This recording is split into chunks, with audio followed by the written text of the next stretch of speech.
Sub సెంటర్లకి ఇంతకుముందు sanction ఇస్తే అందులో 6 పూర్తయినాయి, 6 ఇన్కంప్లీట్ ఉన్నాయి.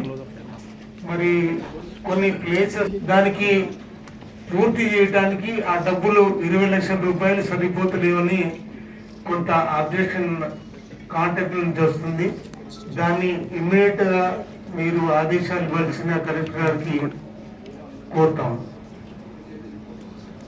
చాలా అత్యవసరంగా చాలా బాధపడుతున్నారు. మాలపాడు, ఏటిగడ్డ సంఘం, బొబ్లిగమ ముందు ఇది మీ కాన్స్టిట్యున్సీలో వచ్చేది.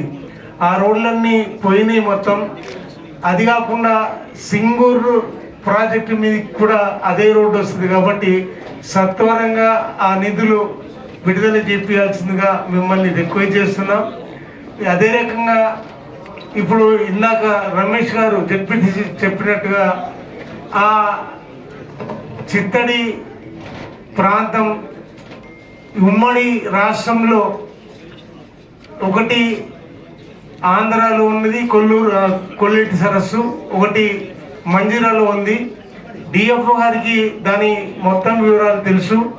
కేంద్ర ప్రభుత్వం కూడా పోయిన సంవత్సరం ఇది బడ్జెట్లో ప్రత్యేకంగా నిధులు కేటాయించి చేసింది కాబట్టి దీని మీద రాష్ట్ర ప్రభుత్వం కూడా ప్రత్యేక శ్రద్ధ వహించి చేస్తే ఇది వరల్డ్ లెవెల్ పర్యాటక కేంద్రంగా అభివృద్ధి చెందుతుందని నా రిక్వెస్ట్.